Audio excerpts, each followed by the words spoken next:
Hello everyone, welcome to my channel Tanuja bio studies. चलिए अब हम बात करते हैं मिनरल न्यूट्रिशन चैप्टर के नेक्स्ट टॉपिक की, दैट इज़ दी मैक्रोन्यूट्रिएंट्स। हम क्या कर रहे हैं, इसमें जितने भी role functions as well as deficiency symptom है मैक्रोन्यूट्रिएंट्स की, उसके बारे में हम बात कर रहे हैं। जितने भी मैक्रोन्यूट्रिएंट्स हैं इंडिविजुअली सबके रोल और डेफिशिएंसी सिम्टम की बात करेंगे। डेफिशिएंसी सिम्टम होता क्या है, किसी पर्टिकुलर एसेंशियल एलिमेंट्स की कमी से अगर प्लांट में कोई सिम्टम क्रिएट हो रहा है, कोई डिजीज़ क्रिएट हो रही है या कोई और प्रॉब्लम क्रिएट हो रही है, that is called the deficiency symptom. तो कौन कौन से मैक्रोन्यूट्रिएंट्स हो गए? Carbon, hydrogen, oxygen, nitrogen, phosphorus, potassium, calcium, magnesium and sulphur. तो इन सब की हम बात करेंगे। सी, ये जो तीन कैटेगरी है जनरली इसके बारे में बुक में नहीं बात की गई, बिकॉज ये तीनों क्या है, जनरली कार्बन डाइऑक्साइड CO2 और वाटर से ईजिली गेन कर लिया जाता है, तो इसके बारे में हम बात नहीं करेंगे। So we will directly start from the nitrogen. So first we will taking nitrogen. Symbol क्या है उसका? N। ये किस फॉर्म में ऑब्टेन किया जाता है? ऐसे डायरेक्ट एलिमेंट्री फॉर्म में कोई भी एलिमेंट ऑब्टेन नहीं कर सकते, ये किसी ना किसी कंपाउंड की फॉर्म में हम इसको ऑब्टेन करते हैं, मतलब प्लांट इसको ऑब्टेन करता है, लाइक NO3 में और NO2 या फिर अमोनिया की कैटेगरी में। ओके, अब देखते हैं इसके फंक्शंस क्या क्या हैं। सी, अगर आप नाइट्रोजन की बात करोगे, आपने नाइट्रोजन मेटाबॉलिज्म के बारे में सुना होगा, फाइन। तो ये नहीं कि it required by all parts of the plant, plant को इसकी बहुत ज़्यादा ज़रूरत होती है। एटमॉस्फेयर में नाइट्रोजन प्रेजेंट होता है, ये प्लांट के हर पार्ट के लिए रिक्वायर होती है, बट मेनली ये किसके लिए रिक्वायर्ड होती है? मेरिस्टेमेटिक सेल, मतलब कि जहाँ पे बहुत रैपिड डिविजन हो रहा है, रैपिड माइटोटिक डिविजन हो रहा है या रैपिडली डिवाइड कर रही है, वो वाले टिश्यूज़ में सबसे ज़्यादा नाइट्रोजन की रिक्वायरमेंट होगी। सी, अगर हम इसको ध्यान से देखेंगे, 3-4 बार रिपीट करेंगे, सारे जो पॉइंट्स है हमें बाय हार्ट लर्न हो जाएंगे। ओके, तो just go with me. Second point is constituents of protein, nucleic acid, vitamins and hormone. हमारे जो बॉडी के अंदर, मतलब लाइक प्लांट में बायोमॉलिक्यूल्स कितने मेन रहते हैं? यही सब होते हैं। प्रोटीन होता है, न्यूक्लिक एसिड होता है, विटामिन्स होता है, हार्मोन्स। तो सबसे पहले तो आपको कोई भी एलिमेंट की बात करें तो सबसे पहले ये देखना चाहिए कि वो एलिमेंट उन सब स्ट्रक्चर्स में प्रेजेंट होता है या नहीं। डेफिनेटली नाइट्रोजन ये सारी स्ट्रक्चर्स में प्रेजेंट है, तो ये इन सब का कॉन्स्टिट्यूएंट्स है, ये इसका एक रोल हो गया। तो अब ये यहाँ पे स्ट्रक्चरल रोल भी प्ले करता है। प्रीवियस वीडियो में जैसे हमने देखे थे, अलग अलग फंक्शंस भी के बेसिस पे हमने कैटेगराइज किया था। Okay, and third is it also involve in nitrogen fixation. मतलब क्या कि लेग्यूम प्लांट्स जो है दे नीड नाइट्रोजन, बट वो खुद से फिक्स नहीं कर सकते नाइट्रोजन को, उसको इस फॉर्म में नाइट्रोजन चाहिए बट वो खुद से इस फॉर्म में नाइट्रोजन को फिक्स नहीं कर सकते। That's why they need some nitrogen fixing bacteria like rhizobium. उसकी हेल्प से ये क्या करते हैं, नाइट्रोजन को फिक्स करते हैं और यूटिलाइज करते हैं। ठीक है, तो ये तो उसकी फंक्शंस हो गए। अब डेफिशिएंसी सिम्टम, कि अगर प्लांट में नाइट्रोजन की कमी हो जाए तो क्या क्या सिम्टम्स क्रिएट होंगे। First is chlorosis. देखो, क्लोरो से क्या समझ आ रहा है? Chlorophyll, right? क्लोरो से क्या समझ में आ रहा है? क्लोरोफिल। तो क्लोरोसिस यानी कि अगर क्लोरोफिल डिग्रेड होना शुरू हो जाए, डैमेज होना शुरू हो जाए, that is called the chlorosis. यानी कि लीफ धीरे धीरे येलोइश दिखनी शुरू हो जाएगी। Sometime it also look like purplish colour. ठीक है, तो येलो कलर हो जाए ग्रीन से, दैट शोज कि यहाँ पे क्लोरोसिस हो गया। ठीक है, second is inhibition of cell division, because nucleic acid का पार्ट है, अगर नाइट्रोजन की कमी हो जाएगी तो सेल डिवीजन में भी कहीं ना कहीं ये उसको रिड्यूस कर देगा और उसमें प्रॉब्लम क्रिएट होगी। नेक्स्ट इज, अब देखो सेल डिवीजन करना है, मेरिस्टेमेटिक टिश्यूज़ को डिवाइड करना है, तभी तो सेल प्लांट का ग्रोथ होगा, राइट? सेल डिवाइड करेंगी तभी तो ग्रोथ होगी, बट अगर सेल डिवीजन ही नहीं होगा सही से तो ग्रोथ भी कैसी हो जाएगी? स्टंटेड हो जाएगी। सब एक दूसरे से कनेक्टेड है। Okay, and the fourth one is delay flowering. अब ऑब्वियसली सेल का ग्रोथ सही से नहीं हो रहा है तो फ्लावरिंग भी क्या होगी? फ्लावरिंग भी डिले हो जाएगी। 4 पॉइंट्स हो गए।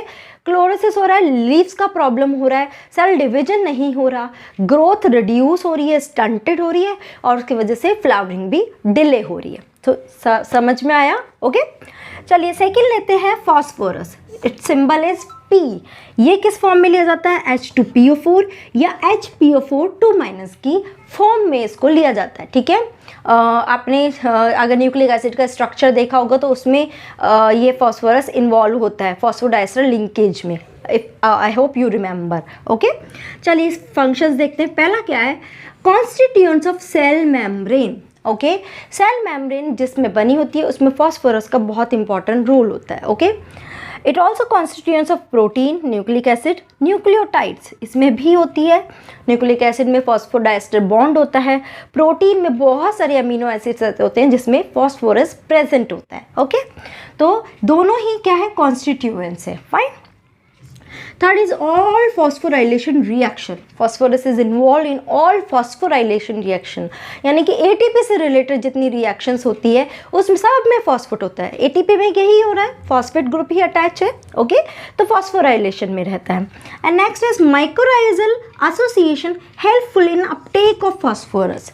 सी, माइक्रोराइजल एसोसिएशन कहाँ होता है, इफ यू रिमेंबर, फंगाई में। ओके, प्लांट फंगाई का रिलेशन होता है, एक म्यूचुअल रिलेशन होता है जिसको हम बोलते हैं माइक्रोराइजल रिलेशन, जिसमें फंगाई उसके रूट में प्रेजेंट होती है। तो फंगाई की जो हाइफे है वो डीपली इंसर्ट हो सकती है, तो डीप में जाकर भी वो hyphae they are able to pick the phosphorus for plant. Plant की रूट्स इतना डीप में नहीं जा सकती है तो वो फॉस्फोरस को अपटेक नहीं कर पाती है, पिक नहीं कर पाती है। तो यहाँ पे फंगाई के जो हाइफे हैं वो हेल्पफुल होते हैं इसको पिक करने के लिए। ओके, चलिए डेफिशिएंसी देखते हैं।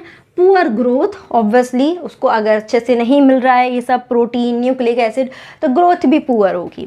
लीफ सेनेसेंस, लीफ सेनेसेंस यानी लीफ की डेथ होनी शुरू होती है, लीफ येलोइश होनी शुरू होती है और प्री मैच्योर उसकी फॉलिंग शुरू हो जाती है।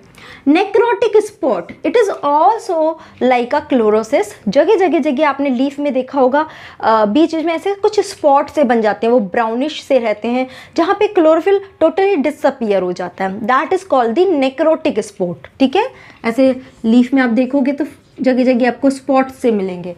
Fine, that is called necrotic spot. Okay, seed germination में डिले कर रहा है, मतलब कि एट लास्ट तो क्या हो रहा है, पूरी ग्रोथ ही डिले हो रही है, तो सीड जर्मिनेशन भी डिले हो रहा है। And the next is reduce availability of ATP, यानी कि बिकॉज फास्फोरस की कमी हो रही है तो एटीपी भी कम हो जाएंगे और उससे उसकी अवेलेबिलिटी भी कम हो जाएगी। ओके, तो अब नेक्स्ट हम बात करते हैं that is the potassium. It's symbol is के एंड के प्लस की फॉर्म में ये ऑब्टेन किया जाता है। फंक्शंस में बात करेंगे तो फर्स्ट फंक्शन क्या है, it is required by the meristematic tissues, buds, leaves and root tips. जितने भी फास्ट ग्रोइंग एरिया हैं वो सब में इसकी रिक्वायरमेंट होती है।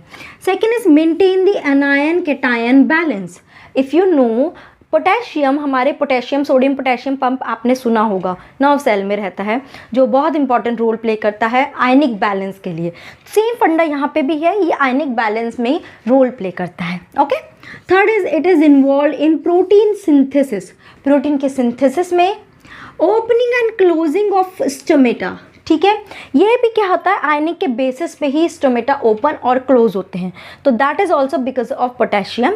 And activation of enzyme and turgidity of cell, क्योंकि आयनिक बैलेंस कर रहा है तो ये सेल की टर्जिडिटी को भी मेंटेन कर रहा है। क्या क्या है, दोबारा रिपीट करते हैं। जितने भी फास्ट ग्रोइंग एरिया है, meristematic, buds, leaves, root tips, उन सब में ये प्रेजेंट होता है। It maintain the anion-cation balance. Third is it involved in protein synthesis, opening and closing of stomata, maintain the turgidity of cell and activation of enzymes. Okay, deficiency is what? Stunted growth, growth इसकी जो है वो reduce हो जाती है। Chlorosis होता है। सी, chlorosis अगर आप नोटिस करेंगे तो मोस्टली जितने भी मैक्रोन्यूट्रिएंट्स हैं उन सब में क्लोरोसिस होता है।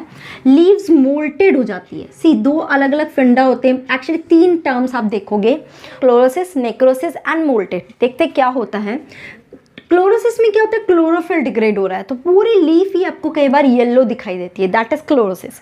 नेक्रोसिस में क्या होता है, जगह जगह ऐसे dark spot, brown dark colour के स्पॉट हो जाते हैं, वहाँ टोटली सब कुछ डिसअपियर हो जाता है, सब कुछ वहाँ का डिग्रेड हो जाता है। ये कई बार मार्जिन पे भी रहता है और कई बार बीच में भी रहता है। एंड मोल्टेड में इसमें बीच में क्लोरोसिस होता है, मतलब बीच में क्लोरोफिल डिसअपियर होता है, कंप्लीट क्लोरोफिल डिसअपियर नहीं होता, उसको हम बोलते हैं मोल्टेड लीव्स। जगह जगह स्पॉट बन जाते हैं। ठीक है, and next one is what, pre mature death. ठीक है, डेथ जो है उसकी प्रीमेच्योर हो जाती है, समय से पहले ही वो मर जाते हैं। ओके, तो ये तो इसके हो गए। नेक्स्ट आते हैं हम कैल्शियम के बारे में, दैट इज Ca इसका सिंबल है। कैल्शियम 2+ के फॉर्म में रहता है, ये एक इंपॉर्टेंट पी है, it is a divalent cation, ठीक है, ये कई बार एग्जाम में भी आता है, ध्यान रखना। नेक्स्ट हम देखते हैं इसके role. It is required by meristematic and differentiating tissues, जितने भी रैपिड डिवाइडिंग जो एरियाज है टिश्यूज़ है उनके through it is required. It also involve in synthesis of cell wall. How, कैसे? आपने अगर सेल वॉल के स्ट्रक्चर देखोगे तो सेल में जो स्ट्रक्चर उसके बीच में एक मिडिल लेमिना होती है, that middle lamina is consist of this calcium. Okay, क्या होता है? कैल्शियम पैक्टेट की बनी होती है। This middle lamina is consist of calcium pectate, that is calcium. Okay, तो इसलिए सेल वॉल के सिंथेसिस में रोल प्ले करता है। It also play role in formation of mitotic spindle. Understood?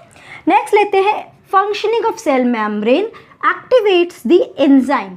कुछ एंजाइम्स की एक्टिवेशन में भी हेल्प करता है, उनको एक्टिवेट करता है सो दैट एंजाइम अपनी रिएक्शन परफॉर्म कर सके, एंड सेल मेम्ब्रेन की फंक्शनिंग में रोल प्ले करता है। And last one is it also act as the second messenger. जितने भी वो मैसेज लाइक हम बहुत डिटेल में नहीं इसको जा रहे हैं कि जब कोई भी इंफॉर्मेशन आती है तो वो पास ऑन होती है थ्रू वेरियस मैसेंजर, तो ये क्या करता है? सेकेंड मैसेंजर का काम करता है। Next is deficiency symptom. It is responsible for stunting to growth. अगर आपने नोटिस किया हो तो अभी तक जितने भी मैक्रोन्यूट्रिएंट है सब में ग्रोथ स्टंटेड है। And it also cause the chlorosis of young leaf. यहाँ पे क्या है? ओल्डर लीव्स नहीं, यंग लीव्स जो है उनकी क्लोरोसिस कर रहा है, ये ध्यान रखना, ठीक है, ध्यान रखना।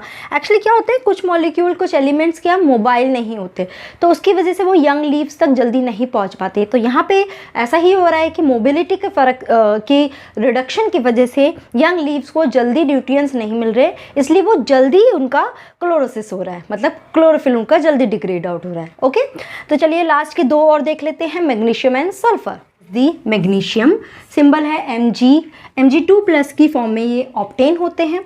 फंक्शंस देखते हैं। सी, ये बहुत इंपॉर्टेंट है मैग्नीशियम, और बहुत सारी जगह आपने इसको देखा होगा। First is activates enzyme of respiration and photosynthesis. जो आप फोटोसिंथेसिस और रेस्पिरेशन एंजाइम मतलब जितनी भी इसमें पाथवेज देखोगे उसमें जो एंजाइम्स पार्टिसिपेट करते हैं उसके साथ में ये वाला आयन देना पड़ता है, देन ओनली वो एंजाइम क्या होता है? एक्टिवेट होता है और अपनी फंक्शन परफॉर्म करता है। Okay, next is synthesis of DNA and RNA. Okay, DNA RNA का जब डीएनए में जब रेप्लिकेशन होता है तो मैग्नीशियम आयन चाहिए उसमें, तो उसमें भी इसकी रिक्वायरमेंट होती है। Third is constituents of chlorophyll. अगर आप क्लोरोफिल का स्ट्रक्चर देखोगे तो उसमें मैग्नीशियम प्रेजेंट होता है।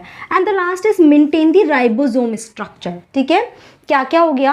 रेस्पिरेशन और फोटोसिंथेसिस में जितने भी एंजाइम्स है उन्हें एक्टिवेट करता है, डीएनए आरएनए के सिंथेसिस में रोल प्ले करता है, क्लोरोफिल के स्ट्रक्चर में प्रेजेंट होता है, राइबोसोम स्ट्रक्चर को मेंटेन करता है। तो ये सारे फंक्शंस हो गए।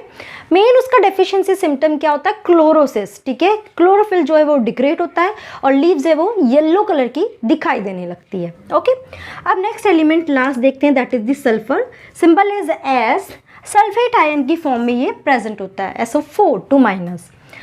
फंक्शंस देखते हैं। फर्स्ट है it is the constituents of amino acid. Amino acid में प्रेजेंट होते हैं या प्रोटीन में प्रेजेंट होते हैं, जैसे कि सिस्टीन अगर आप देखोगे उसमें सल्फर प्रेजेंट होता है, मतलब वहाँ पे SH की फॉर्म में ये प्रेजेंट होता है। मिथियोनिन में भी ये प्रेजेंट होता है। तो और प्रोटीन की जितनी भी टर्शरी स्ट्रक्चर होती है, अगर आप प्रोटीन का स्ट्रक्चर देखेंगे, primary, secondary and tertiary structure. Tertiary structure में सल्फर ब्रिज जो होता है, सल्फेट बॉन्ड जो होता है, ये सल्फर डाइसल्फाइड बॉन्ड जो होते हैं, उसकी वजह से ही वो टर्शरी स्ट्रक्चर मेंटेन हो पाती है। That is also because of sulphur. Next is constituents of several coenzyme and vitamins. अब वाइटामिन्स कौन कौन से? लाइक थायमिन हो गया, बायोटिन, कोएंजाइम ए एंड फेरोडॉक्सिन। इन सब में भी क्या होता है? एज अ कॉन्स्टिट्यूएंसी, मतलब उसके स्ट्रक्चर में ये रोल प्ले करता है। And last is it maintain the protoplasmic structure, because ये इतने सारे स्ट्रक्चर्स में इन्वॉल्व है, so that is it is required for maintenance of the protoplasmic structure. Protoplasmic जो सेल की स्ट्रक्चर होती है, क्लोरोफिल का स्ट्रक्चर और जितने भी फोटोसिंथेटिक पिगमेंट है उनके स्ट्रक्चर, सबको मेंटेन करने में इसकी हेल्प चाहिए होती है, रिक्वायरमेंट होती है। ओके, डेफिशिएंसी मेनली तो इसका क्लोरोसिस ही होता है। इसके अलावा क्या है, जो इसमें यंग लीव्स होती है वो फर्स्टली अफेक्ट होती है because of the deficiency of sulphur. ठीक है, यंग लीव्स पहले अफेक्ट होती है, लेटर ऑन ओल्ड लीव्स का नंबर आता है। एंड इसमें एक पर्टिकुलर डिजीज होती है, that is the tea yellow disease. T plant में जो टी की लीव्स हैं वो ही एक्चुअली प्रोडक्ट है, बट वो टी की लीव्स क्या हो जाती है, ड्यू टू क्लोरोसिल्स येलो हो जाती है पूरी, that is called the tea yellow disease, जो टी प्लांट में कंडक्ट होती है, अकर होती है। Okay, so these all are the roles, functions and deficiency symptoms of all the macronutrients. Okay, please do read it 2-3 times, you will learn it by heart. Okay, if you have any doubt in this whole video, please do let me know through comment section. Okay, and thank you so much guys for watching this video.